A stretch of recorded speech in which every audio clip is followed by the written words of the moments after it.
Your Partner in Success Radio is a free business podcast with host Denise Griffitts.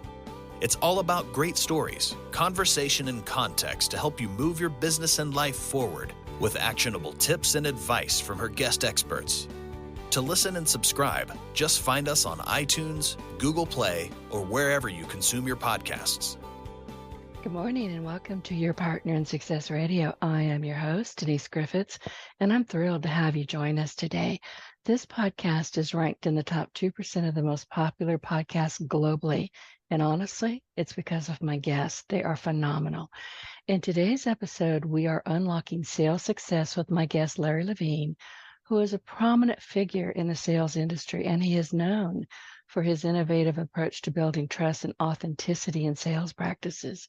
He's the best-selling author of 2 influential books, Selling from the Heart and Selling from a Post-Trust World. And with over 30 years of experience in sales, Larry has transitioned from a successful sales representative to a thought leader and a coach. And his career has been particularly focused on B2B sales, especially within the technology and office solutions sectors. And this extensive background has equipped him with deep insights into the challenges faced by modern sales professionals. And let's face it, we're everywhere. If you think you're not in sales, watch a 3-year-old. That kid is going to get whatever he wants. We're all in sales. So good morning, Larry, and welcome to Your Partner in Success Radio. And thank you for sending your books to me. And I have to tell you, I admit, cynic that I am, I read Selling in a Post-Trust World first. So So inquiring minds want to know, Denise, by the way, thank you for having me on. We're going to have a great time I think so. together. But inquiring minds got to know, Denise, how'd you pick Selling in a Post-Trust World to read first? Post-trust. That's all I needed to see. It's so good. I mean, it's in the middle of the big, it's in the middle, selling in, and then post-trust world. So it's, in the middle of the 3 lines. That's all I saw. Yeah. It's hard to trust anything or anybody these days. It really is. And you know what? It's so unfortunate because without trust, we know things slow down. With trust, things speed up. With trust, you have really deep, meaningful relationships. Without trust, it's hard to build those relationships. And it's just so interesting. And it's just unfortunate. It doesn't have to be this way, but unfortunately, it's been like this for as long as I can remember. We live in a world where unfortunately, no one really trusts anybody. And especially in sales, that's what I'm slapping up on the business table is we got to build trust, and we got to build trust as fast as possible. And you have to build connections. And I think this is something that a lot of salespeople, they're faced with, you have to make this many sales. They have a lot of stuff going on in the background. But if you haven't built a connection with me in the first 5 minutes or the first 10 months, whatever it takes, I'm not going to give you a whole lot of my attention. My attention is valuable, and I'm not just going to squander it. No, I agree. And I'm glad you brought up this connection, the connection word, because you got to connect to somebody in order to build trust. And I remember this goes back, it was last calendar year. I want to say towards the end of the year. So we're tracking probably somewhere in December.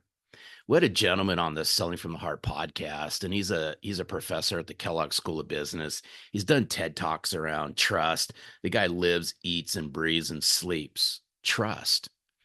And in the middle of our podcast, through his research, he said this. He goes, in a conversation that you have with somebody, this is like that very first conversation that you have 3 minutes to build trust with somebody. And I go, that's interesting. And it goes back to connect. Use one word that's really near and dear to me is connect. The other one's relate.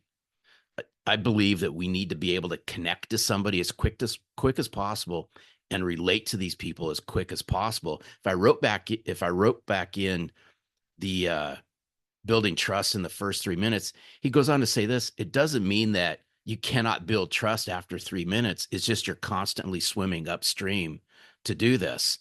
And what I want us all to be really hyper aware of is sometimes we're even building trust before we ever have that first conversation. And now I'm a sales geek at heart, so I want us to think through this just for a moment. When I say building trust before we ever meet someone or talk to somebody, think about your outreach. Think about all the voicemail messages that you leave somebody. Think about all the emails that you leave somebody. Uh, in a social world that we live in now, think about all the interactions you may have with somebody on LinkedIn or Facebook or anything like that before you actually ever engage in a real life conversation with these people. They're forming all of this in the back of their head before they even engage with you. That's why I believe these first 3 minutes are mission critical. And I will constantly tell people, because as you know, I'm a web developer, and they'll say, Uh-huh. "Oh, Denise, I want this and that." You want me to copy somebody else's website? No. Who are you and what do you bring to the table? And they haven't given that any thought, because authenticity to them is not really part of what they're offering. And once I say, listen, we need to talk, you need to tell me who you are, what people can expect from you, and really, honestly, how do you help them? It doesn't matter if you think you're in a sales professional or not. If you're a coach or a mentor, or you're selling 14 dozen widgets, people need to trust you. They have to like you. They have to, respond to you in a positive way until you, or unless you say, well, you really can't trust me.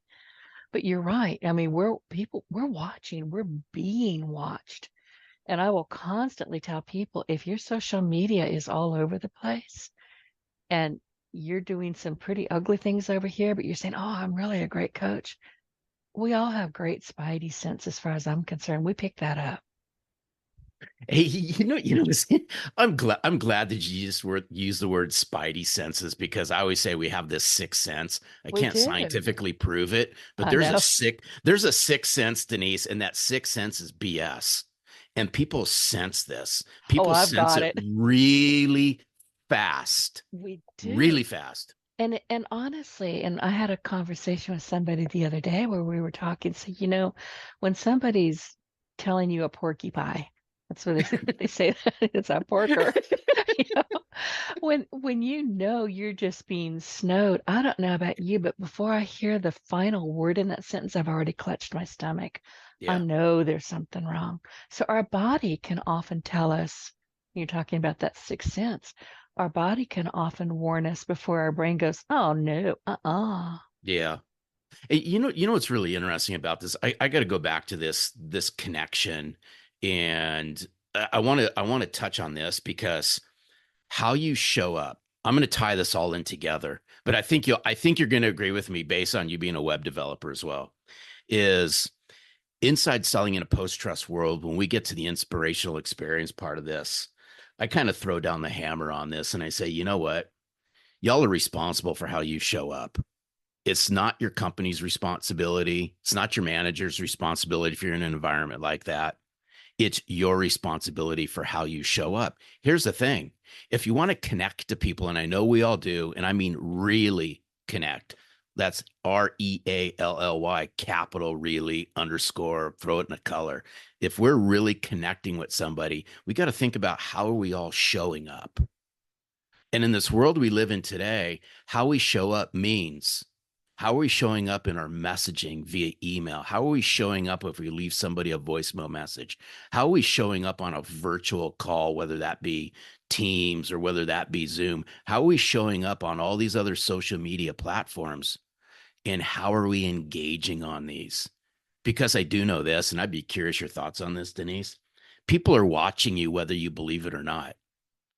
And there's those people out there and you never know.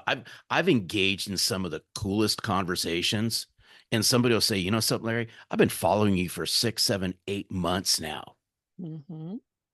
And you just never know who's watching you. That's why I encourage everyone, regardless of what position you're in, if you're a solo entrepreneur, you're in sales, you're in leadership, it doesn't matter. In this day and age, you got to be hyper aware of how you're carrying yourself and how you're showing up. You said something that just had me go, uh-huh. Listen, my podcast is 16 years old. She's old enough to drive. The odd thing about my podcast is Yeah. that I am a highly committed introvert. As you've Yeah. noted, I'm not shy. Yeah. I don't have any Yeah. filters, Yeah. but I'm an introvert. There are no pictures of me on the internet. There never have been. There never will be. So I communicate with my voice, with Yeah. my words. And I honestly, because I'm an introvert and, I open the door to let, Walmart bring the groceries, but that's about it. And Interesting. I will often hear people say, I had no idea. But this is what gets me. And you said something that just had me go, uh-huh. I will have people say, oh, listen, I've been listening to you forever. When I do my pre-interview, I'll say, well, how did you find me? Oh, I've been listening to you since 2000. What? What? Yeah. I think I'm invisible. I'm not. Yeah. And if that doesn't shake me up every once in a while, I'm like, oh, maybe I should behave today. Yeah. It's interesting whether I mean so here's what's interesting is I'm the complete opposite. You could probably already tell. I'm just a massive extrovert. Yeah. Oh, I can Massive, be. massive off the scale, Denise, off the freaking scale. I can only do 59 3/4 minutes. I've timed it. So keep going. But but it's interesting because my podcast partner Daryl Amy is a massive introvert. He's kind of like a I'd say he's like quasi introvert, extrovert, but it's just so interesting because sometimes we'll travel together and we'll do workshops together. And like when we walk into a room, I'm already scoping out where I'm going and all of this, and I'm having conversations and I'm ping ponging all over the place. And he'll enter into some conversations. I'll look at I'll look at my phone just to get what time it is because I don't wear a watch.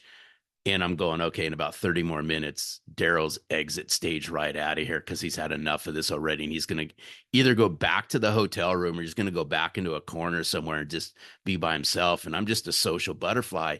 And I think this is why I'm bringing, and selling from the heart and selling in a post-trust world, I bring out the authentic relationships part of this is I just saw this play out so much in sales I thrive on relationships. I live, eat, and breathe and sleep relationships, but I unpack what relationships really mean. And I do this because I understand my authentic self.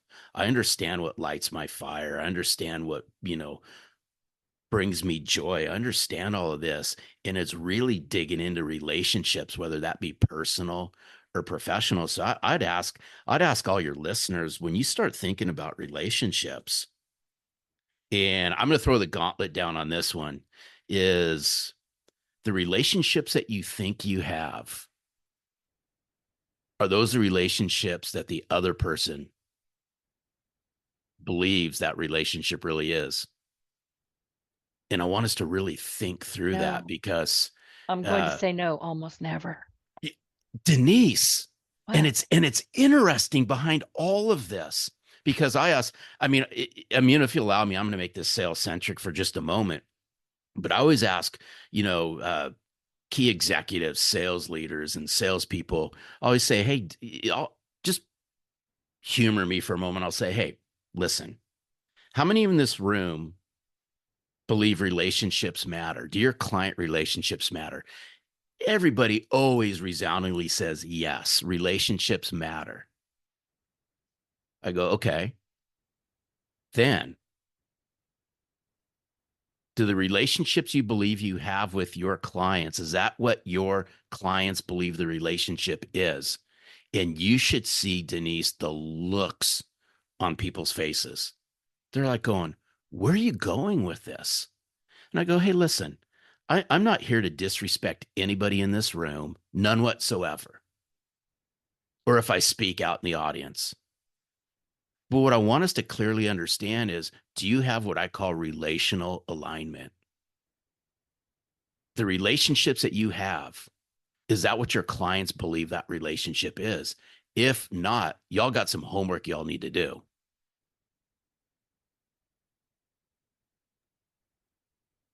I actually am thinking, but I don't want to say what I'm thinking. So we can talk about it later. But the thing is, I'm being But you know what, Denise, and I'm glad that we're kind of going down this road a little bit because I'm just a massive believer.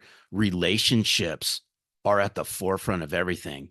And in selling in a post-trust world, I refer to this as sales sustainability. And if you're not in sales listening to this, you can just, you can eliminate the word sales and just call this sustainability, call it relational sustainability. You got to really unpack all of this stuff because we all know that relationships drive business. They do. They do, but And they also have to be nurtured and tweaked. You can't just say, "Oh, 100%. I've got a relationship with this person." Okay. When was the last time you did business? When was the last time you spoke? I, was checking in on my friends and colleagues in Florida Yeah. yesterday. You know, that's relational, Yeah. but how relational is it? No, I mean, seriously. no, it is. And let's just call this, I'll call this surface level. And this is just my belief, and this is just based on a ton of observation. There's a lot of surface level relationships. And I think this is where salespeople latch onto, well, I got a strong relationship because they buy something from me or they've continued to buy something from me. Maybe they just tolerate you because they haven't found anybody else out there that can give them a better experience or build a better relationship. So they kind of lulled them into a false sense of security. But what I really want to hone in on, if you want to build a trusted relationship that's going to give you all sustainability, then you got to crawl below the surface. You got to dig and you got to dig and you got to dig. So just imagine, right? Grabbing a shovel because you got to plant, a tree or plant a plant. You got to dig a hole. And so you got to dig a hole way, way, way down below the relational surface. And what's really interesting about this is I coach salespeople and sales leaders, and I coach them around building authentic relationships. I give them the tools to do this and all this. Here's what just makes me freaking nervous: how little they really know about the people that they're doing business with. And I go, what do you know? And I go three Yeah. deep. I was I go going to three ask you deep, about that. Denise. And I go, what are three things you know about these people personally? What are three things you know about these people professionally? Then I'll take this one step farther.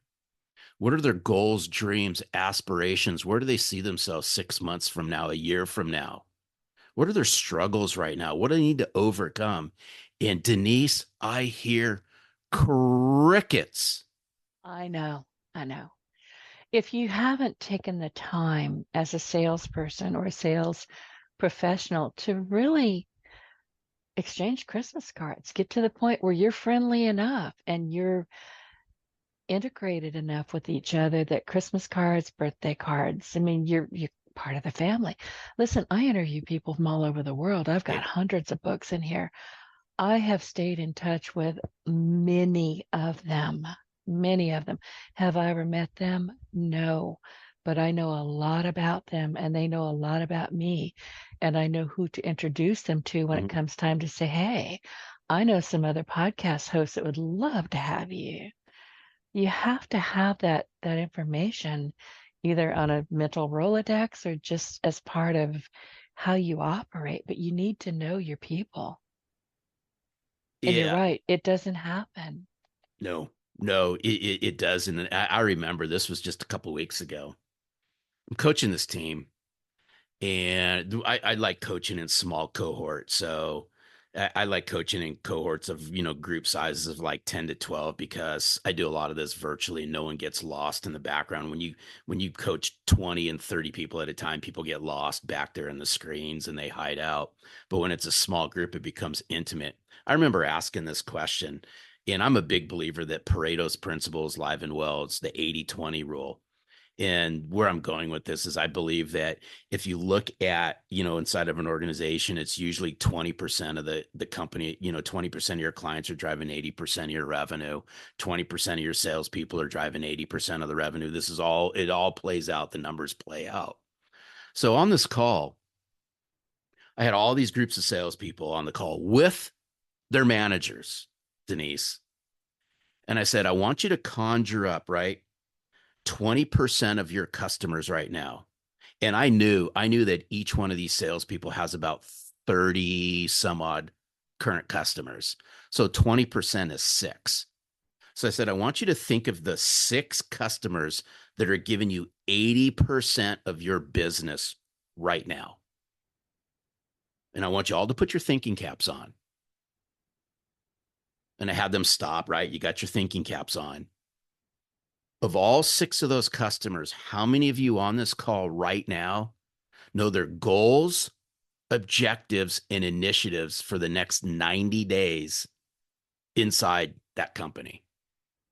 I said, I'm going to stop until somebody says something. Hey, Denise, there was complete freaking silence. Did you have time to go to lunch and then come back and Uh, see if they'd come up with anything? Interesting, isn't it? But Yeah. I'm sharing this because this is what concerns me. This is what, especially in sales, this is sales centric for just a moment.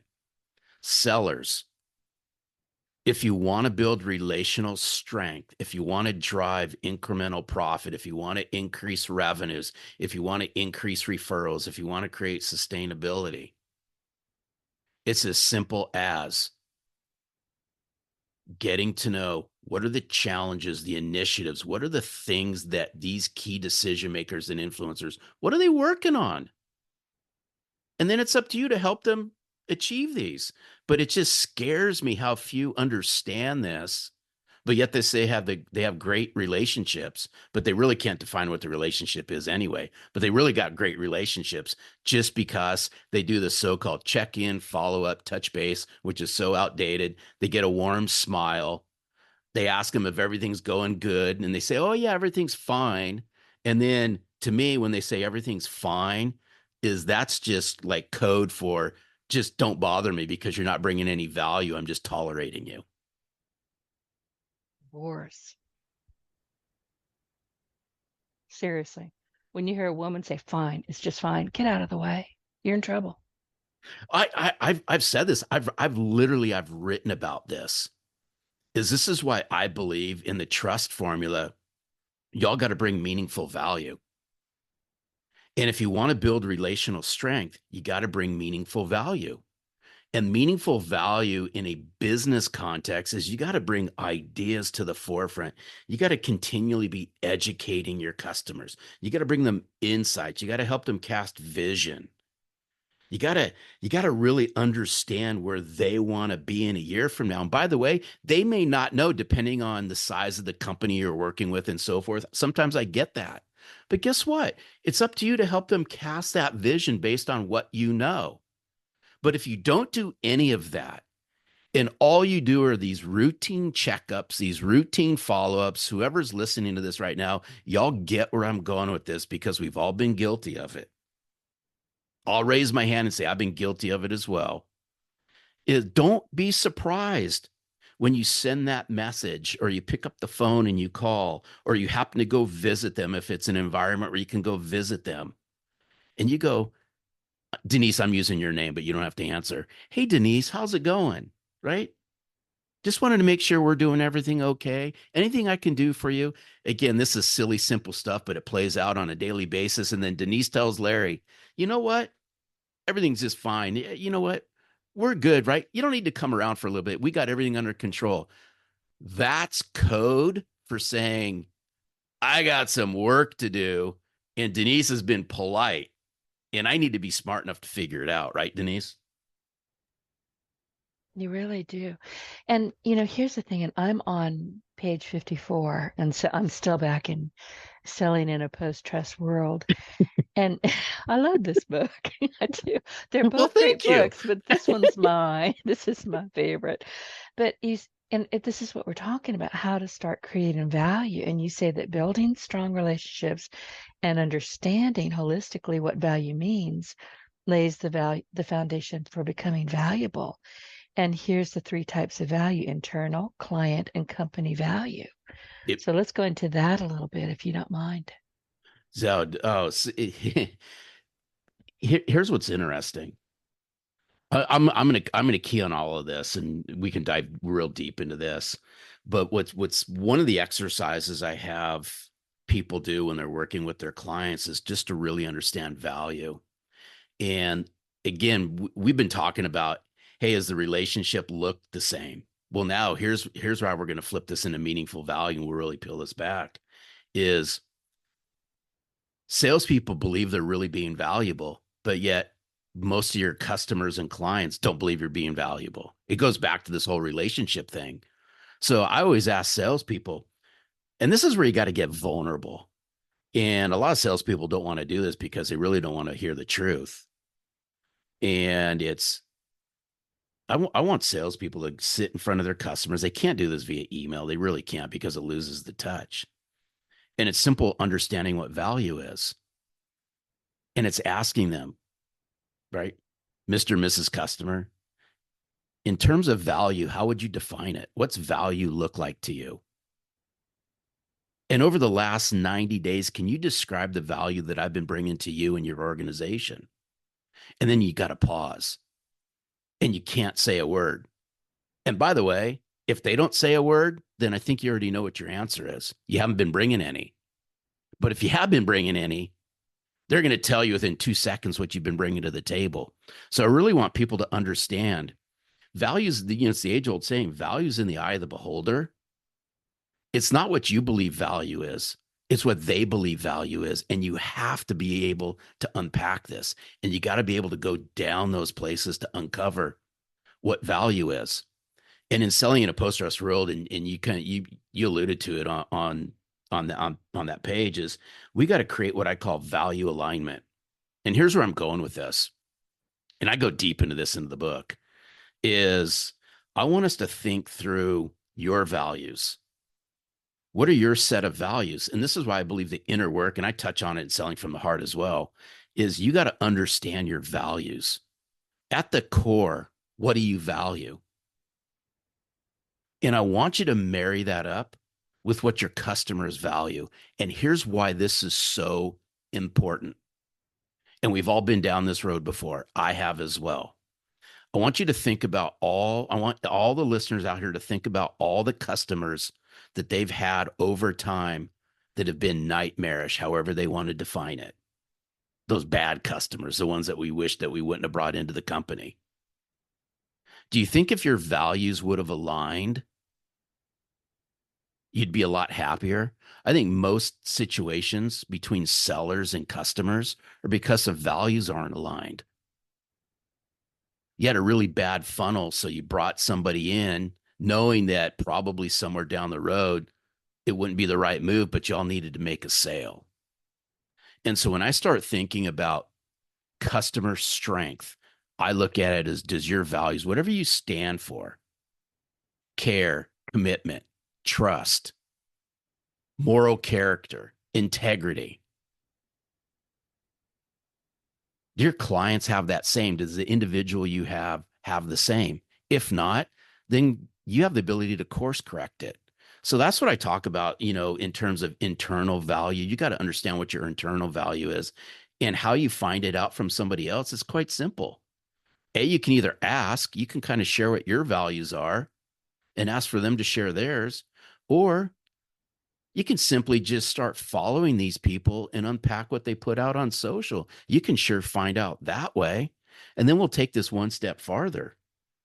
Once you understand your value, your client's value, now marry in company value.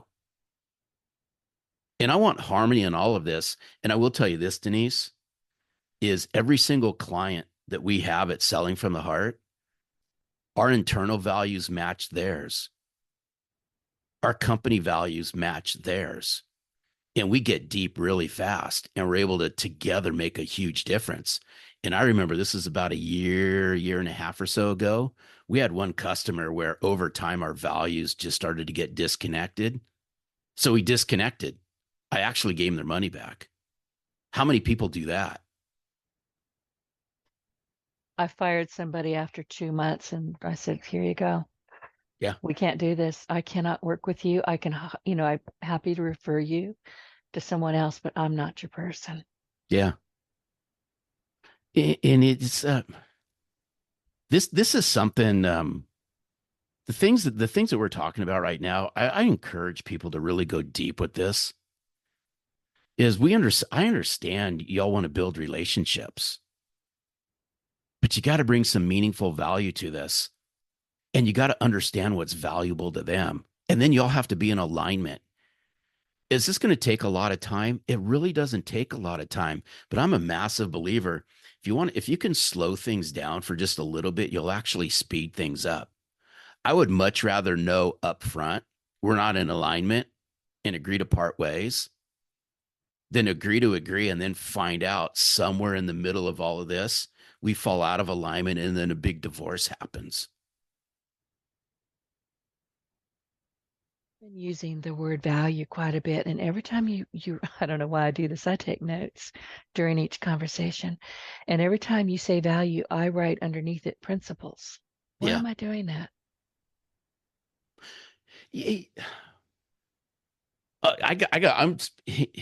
Here's something to think about. I want to play on this principles for a moment.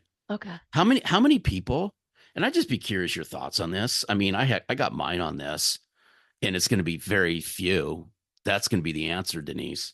But I don't see that many people that really unpack what their values are, what are their principles, and are they willing to hold themselves accountable to all of it?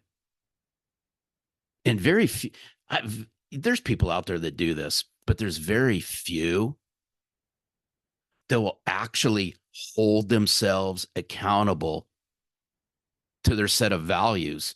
And when they're engaging with somebody, really unpacking this, going, you know what? Are we like simpatico with this, between each other?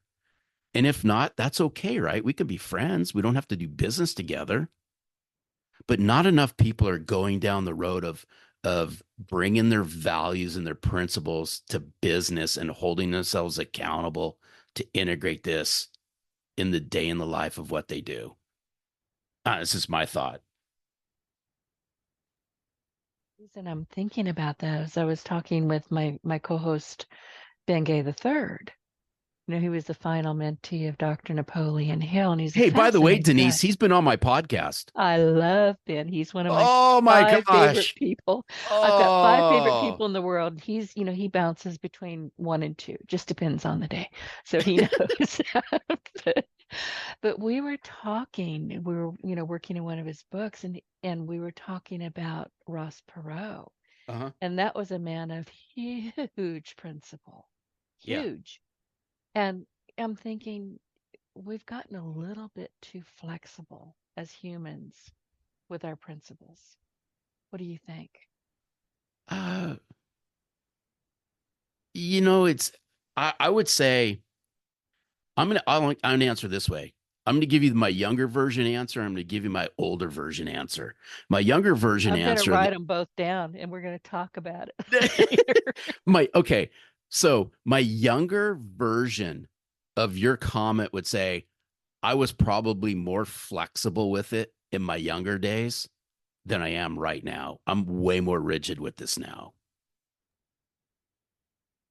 I And and I think I was more flexible with it in my younger days because I really didn't know who I was. And I'm not saying this in a really silly, I just really didn't know. I was very successful in sales, but yet I was talking to everybody and I was just trying to make it work. And for some reason it worked. But over the last decade, in my 50s, and I'll be 60 here in a couple months. So I'd say in this decade in my 50s, I've become way more rigid. I mean, I've become way more strict with, I really want and I crave people in my life that share the same values, that share the same characteristics. And I'm not as flexible with it now as I used to be. And that means that I've had to disconnect from people, literally like disconnect from people, whether that be socially disconnect, which is easy. But the other flip side of this is I've had to disconnect from some people in my social circles just because there's too much work. It's too much work to be flexible. I'd much rather just have people in my life that share the same values, that share the same characteristics, that are rowing in the same direction with me. than to try to fight people who aren't rowing in the right direction. I don't know. That's my answer. I'm sticking to it, Denise. I agree with you. Listen, when I was, 17, 18, 19 years old, I'm surprised that I am still alive. I was so Oh, arrogant. yeah. I mean, I was such a punk. Yeah. And I stayed that way for longer than I Yeah. should Yeah. have. But I wanted to go to chapter 2, and thank you for sharing that because it was all gold as far as I was concerned. Chapter 2 is called Being Real with Yourself. And I honestly Yeah. think Yeah. that if we're in sales, if we're Yeah. in any kind of sales, it doesn't matter if you're negotiating, prices at the farmer's market. It doesn't matter. You're selling something or you're trying to sell something or negotiate something. That's just how we operate as humans. But if you don't know who you are and how you show up in the world and what you bring to the table, I don't know where you're going to go from there. So you have to be willing, in my opinion, to do some serious self-reflection at least once a day. I mean, often as you can, I will ask myself honestly, is that real? Is that really real? Huh, let me think about that. Yep. Instead of popping up the way I used to do, I would just pop something out and go, here you go. Turned out it wasn't even close to real. That's not good. No, it's in chapter 2 is really good. How many people really understand who they are? Because how many people really want to go there? Well, it's hard. It's difficult. I get it. I get it, Yeah. Denise. It's totally hard, but I'm going to tell you this. If, however you all want to define this, however you want to define outer success, if you want to have even greater levels of outer success, you got to be willing to go inward. And I'm harder on myself than anybody. I'm massively hard on myself. But I do it for a reason. I don't do it because, oh man, I just love beating myself up. I do it because I constantly crave to improve myself. And maybe, that's how I was raised. But I'm like, oh man, especially if you're in sales, you're always going to want to do better, you know, next year than you did this year. At least I hope so. And in order for you to do that, you gotta be willing to ask yourself tough questions. And in that chapter, I remember saying, man, if you can't ask yourself tough questions, if you can't be real with yourself, guess what? You can't do that out in the business world. And if you think you can, you're lying to yourself because you can't. If you cannot look yourself in the mirror and ask yourself tough questions about yourself and what you need to do, mark my word, you'll never be able to sit down in front of a key decision maker, key influencer, an executive, and ask that person tough questions because you'll be intimidated because you're not asking yourself any of those. Career politician. That's all that's left for you. Okay, I wanted to ask you to talk about, and I'm just being mildly sarcastic. I don't trust politicians ever. Never have, never will. let's let's talk about. I think they're crooks, but let's talk about the trust formula because that's in both of these books. I think you introduce the trust formula. It's trademarked, which guides sales professionals in creating authentic, there it is again, authentic relationship, communicating meaningful value, and delivering inspirational experiences. And we've talked just a little bit about inspirational experiences, but unpack the trust formula for me if you would. Yeah, I'd be more than happy to. Let me just give you the origin around it. And I remember this goes back, probably 3.5 so years ago. I was sitting with my business coach, and Daryl Amy was there as my podcast partner, and our business mentor, which is my business coach's business mentor, was there. And we were all just sitting there having dinner, which carried on after dinner to a big, lengthy conversation. And this person, and they both just threw a cold glass of water in our face. And they said, hey, listen, when y'all can figure out what you're going to do with selling from the heart and all the great assets you have, until you can figure all this out, you're going to have a great lifestyle brand, right? And you guys are doing well, but you're going to have to do really well. What you need to be able to figure out is how you can look an executive in the eye and say, if your salespeople, if the members of your team integrate selling from the heart into what they do, the outcomes will be this. And at that point in time, Denise, full transparency, we were struggling to answer this. We had a successful podcast. We had a great business. We were doing coaching. We were doing training. But we couldn't really answer that question if an executive answered it. Again, full transparency. So my business coach and business mentor says, hey, listen, if somebody reads Selling from the Heart, and I'm pointing everyone back to book 1, if somebody reads and implements Selling from the Heart, what's this going to help them do? Within 30 seconds, I said, build trust and credibility. Upon which my business coach and mentor says, fantastic. Now build out coaching and training around how they implement Selling from the Heart to build trust and credibility. And we kind of parted ways that night. We revisited the next morning. Fresh heads, fresh thoughts, and all that. We reflected on the night. They said, what are you going to do about it? And I said, well, we'll build out coaching and training around trust and credibility. My business coach says, hey, listen, people remember things in equations. Now, my business coach used to be on the security team with Tony Robbins. So he's seen Tony Robbins in his best. And he goes, I remember watching and listening to Tony Robbins and say, people remember things in equations, just how our brain works. Come up with an equation that can help people build trust and credibility. And we whiteboarded this whole thing out. And we came up with the first part of building trust is to build authentic relationships. And we got to combine this with meaningful value. So in the book, it's AR plus MV, authentic relationships plus meaningful value. We call that two sides of the trust coin. They go, you're onto something. But in simple math, you got to add, subtract, multiply, and all that. So we go, hey, if we're going to add something, what can we multiply it by? And the multiplication, or we call this jet fuel, is, heck, if you want to build authentic relationships and bring meaningful value, you got to bring in an experience. And we started just brainstorming this out. You got to bring in an experience like none other. Well, there's just an experience. Well, we had 2 letters that went for AR and MV, and you can't just put an E there. So I said, how about inspiration? And everyone goes, you're onto something. And they go, why'd you pick inspiration? And I said, because leaders, all the leaders I look up to, they inspire and influence people to see and achieve things that they don't believe they can do on their own.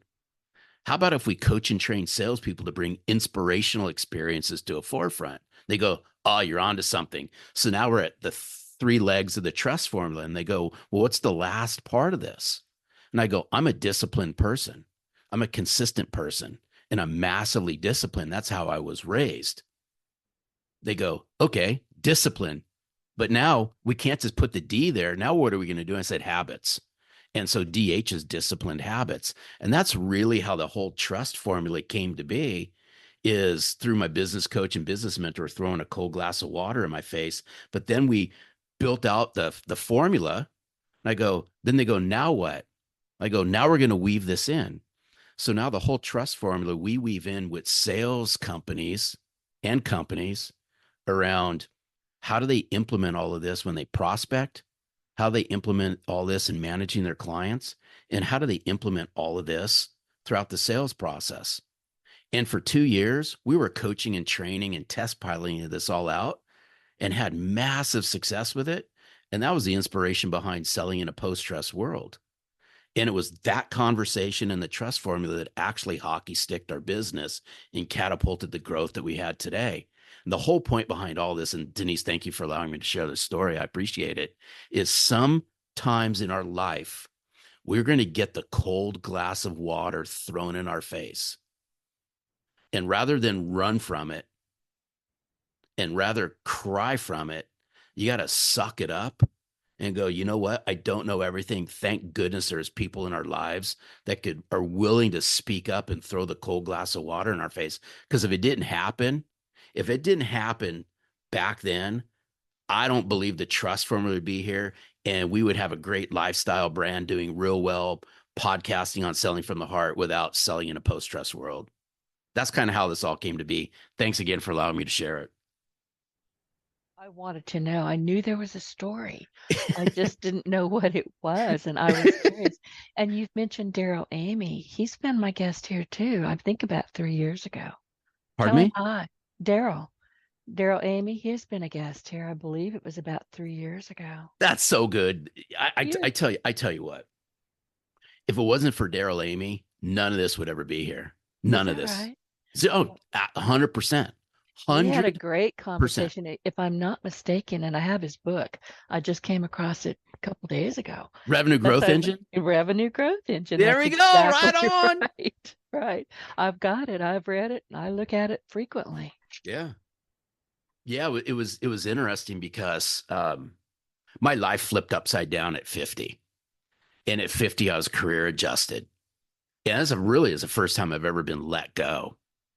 And it was the most humbling experience I ever had, Denise, in my whole entire life. I mean, I just Career went into adjusted? That's what you called that? what's that? Career adjusted? That's Career I adjusted. It's a polite way of saying I was let go. I love it. It's I just wrote that And, down. okay, Denise, listen, I can laugh about it now. When I I was know. 50 years old, I wasn't laughing. I was crying my Career backside off, let me adjusted. tell you. Oh my God, But that's funny. Like but it's it but it not, but was it is. no true. But I mean, it's the first time it ever really happened to me. Yeah, I tell you, I mean, I openly talk about it now, but because it's I've come to grips with it. But yeah, all my manhood was eroded. I had to tell my wife all of this, and I felt I'd let my wife down, and I just went into this massive spiral really fast. And I remember I made one phone call, and that was to Daryl Amy. And all I called Daryl for, and I've known Daryl now decades because I had a copier dealership here in Southern California. He did our website and he did our marketing and all of that stuff. So I knew him. We struck up a friendship. And I called Daryl. All I did was calling Daryl to tap his network. I just wanted to know, hey, Daryl, do you know somebody who knows somebody who knows somebody who might be looking for a VP of sales out here in Los Angeles? That was it. That was as simple as that conversation was going to go, Denise. And it lasted freaking 3 hours. 3 freaking hours. And at the very end of the conversation, he goes, Larry, he goes, you know something? He goes, I think your days of being in sales is over. You don't need to be a VP of sales. You need to go back in the sales world. What you really need to do is you really need to coach and train salespeople, sales leaders, and executives on what made you so successful selling freaking copy machines in Los Angeles, highly commoditized product, and why you're so successful. And I go, dude, come on. You're kidding me. I've never publicly spoken, never started a podcast, never written an article. I sucked at being a manager. And he did this right after you were I'm going to use it, career adjusted. Yes, So, ma'am. Yeah, so there yeah. was a bit of an argument going on in your head. I can hear it now. Okay, so this is so funny because I said, you think I can do all this? He goes, yeah, I think you can. And I go, well, crap. I don't have a job, right? Might as well give it a shot. And if it doesn't work, right, so be it. I go back and chase a W-2. And so literally about 2 weeks later, I find myself speaking in front of like 400 and something people at some copier event in Fort Lauderdale, Florida. And that was the whole start of all of this. And pretty soon, again, you never know who's watching you. There's somebody out in the audience who was watching me, who resonated to the stories I was sharing. And this person afterwards that says, hey, Larry, can you coach and train my salespeople on what you just shared on stage? I said, yes, sir, I can. I had no freaking clue what I was going to do after this. Daryl pulls me aside, goes, don't worry about it. I got your back. And Daryl and I built, literally, Denise, this is the inside track. Daryl and I built out coaching and training for these people, built out kind of how we'd work together on the back of a freaking napkin. And that's how this whole That's a true thing story started. because I always thought that was, an urban legend. The napkin. I wrote this screenplay on the back of a napkin. I did this on the back of a napkin. It's not an urban legend. No, Denise, it's not. No, it's not an urban legend because if I open one of the drawers in my office right now and I open the desk, if I opened it, I still have that freaking napkin. You ought to frame it and stick it up above your computer monitor. Yeah. But it's I love Daryl Amy because he saw something in me I didn't see in myself. It's just like my business coach and mentor saying, right, throwing that cold glass of water in our face years ago. Daryl believed in me before I ever believed in myself. And if it wasn't for him, none of this really starts because he's Right. the one he's the one who put the bug in my ear and said, "Hey, you got to do it." And then obviously Daryl and my wife have been my two biggest fans.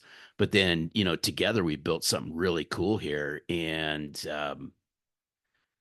I'm living out my why because I believe success happens when I contribute to a greater cause. And I've just figured this out later in life that this is what I want to do. I mean, I always say the man upstairs has a reason for everything.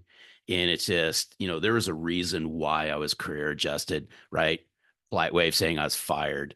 There's a reason why all of this happened. I'm going to use that so much. You have no idea. I'll give Yeah, you okay, credit okay, for Denise. it. When you use it, you can then think of me and then you can give me a shout out. I will. You will. I'm actually writing a book right now with our friend Ben Gay. I'm writing part four. Serious. I am.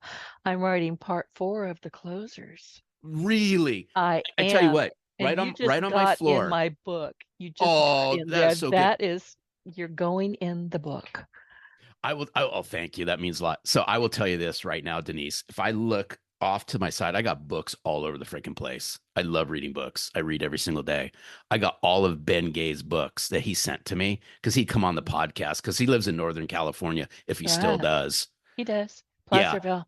Yeah. And so I'm in Southern California. So I'm just south of Santa Barbara. So if I drove from my house to where he's in Placerville, it's probably, I don't know, maybe 8.5, 9, 10 hours, something like that. But I have all his books, all of them. And I'll be writing, I'm almost through. I'm writing four. And I'm peppering because listen, the book is about podcasting. It's about marketing. It's Yeah. about getting your voice heard. It's in many ways about sales because the closers are sales documents, basically sales Bibles. And every time I'm on a podcast with somebody, I'm like, ooh, that's got to go in. It may be a quick quote. It may just be something I'll say, when I was talking with, and there you are. So, Yeah. and you'll get a book when it's done. I'll send you one. Oh, hey, do me a favor Hmm. because I know Damon Lemby's going to listen to this. Oh yeah. Can you do He's me a getting a book favor? too. Okay. Okay. Damon Lemby, I know you're going to laugh when you hear this. Denise, can I have the book before Damon does? Yeah. Sorry, Damon. If you send me another cat book, well, no, I can't. I can't go against my principles. Yeah, you get the book. So Oh, Damon, I gotcha. only because you're the most recent and the book's about ready to go to publication. So, but yeah, I'm excited. I was talking with Ben, we have a Wednesday podcast, and he just flat told me, he said, Denise, you're going to write a book about this. And I said, yeah, I know. I've been trying to write it for 7 years, epic Serious. blank pages. He said, no, no, you're going to write the book. And I went, okay, not understanding what he was saying. And I called him, I always do afterwards, and said, what did you mean? He said, you're going to write the closers part four. And I went, what? Okay. I Yeah. didn't even argue with him. So it is what it is. But people are watching you. Apparently, he trusts me to write Yeah. a very important book. You have no Yeah. idea what that does to my heart. Oh, it's so good. I got to tell you something. And Ben Gay would like this is I have this really I really stick to my morning guns as far as what time I wake up, what I do when I wake up, and then what I read and reflect on. I do it every single day. And you're gonna like this. You got to tell Ben this when you talk to him. Is the very last thing I read before I journal is I'm a big Napoleon Hill junkie, and I read. There's two things I read: Napoleon Hill's 12 Great Riches. So I read that to myself every single day. And then right when I get done reading that, I read his 16 Rungs, which is the ladder to success. I read both of those to myself every single day. Tell Ben Gay that when you talk to him. And I listen I've got practically everything there is about Napoleon Hill on Audible. Yeah. And I'll catch myself trying to go to sleep. Sleeping is not one of my better skills. Yeah. but I will turn on Napoleon Hill or even Zig Zig somebody, and I'll listen before I'm going to sleep. So that way I wake up and go, "Oh, what did I miss? Well, Yeah. what happened? What did I miss?" Yeah. So it is. And it's one of my favorite sayings is what's forever old is forever new. And there's so much we can learn from all the greats of decades ago. Oh yeah, All this absolutely. all of this stuff that they were writing about 100 plus years ago Or more. I like to or read the more. Stoics. I'm addicted to Marcus Aurelius. Oh yeah, A 100%. lot of them. Yeah, Listen, 100%. I'll read the back of a cereal box. Don't hand me a TV remote. I won't know what to do Yeah. with it. But Yeah. I'll read anything. We are out of time. You know what? And I normally ask this about kind of midway, but you need to come back because we only covered part of I'd one love to. book, I'd and I be really honored want. to. Okay, good. See, I do it on the radio. You can't tell me no. It's very tricky. Oh, you Hey, gotta come Denise, I wouldn't tell with you it. no. Want to do that. So, well, listen, before I let you go, and just let people know. And thank you, Larry, for sharing your That's my truly pleasure. inspiring journey and your insights with us. But before I reluctantly let you go, is there anything else you'd like to share with the audience? And where can people connect with you? Yeah, absolutely. Um, I'll give everyone a bit of advice that I wish I would have learned earlier on than later on in life is I've learned more in my 50s than I did in my 20s, 30s, and 40s for one simple reason. I allowed coaches into my life. And if anyone's out there who's never had a coach, never had a mentor, I'd encourage you find one. They can change your life. They can help you remove the blinders from both sides of your eyeballs. Is find a coach who aligns to your values. You've heard Denise and I talk about values and, morals and principles and things like that. They're out there. And sometimes it's when you're least expecting one. But find a coach, seek out a mentor. They can change your life. That'd be my pearls of wisdom as we wrap this up. And then if people want to reach out and find out about what we're up to, they can just go to sellingfromtheheart.net. I'm all over LinkedIn. For those that are on LinkedIn, I'm not too hard to find. And I'll leave everyone with one last thing because we've talked about trust here, especially in the very beginning, is if y'all want to open up your mobile phones, and I know those who have it, they know how to text. We're in this texting society. So if you text the word trust to 21,000, you'll get all kinds of goodies immediately sent to your phone that will help you understand what we're up to at Selling from the Heart. Trust, text, trust. You tell them. Tell them again. Yeah, text the word trust, so TRUST, just text the word trust to 21,000, 21 and then 000. Said that because I work 2100. I'm not good. Math is not my skill either. Oh, It really hey, isn't. I'm going to tell you this, Denise. I stunk at math. So, Oh, jeez. I had a 4.0 until I hit algebra. It got really ugly then. So, oh boy, uh, we won't go down this road. That's the topic of another conversation. oh, it's evil. It's just evil. Okay.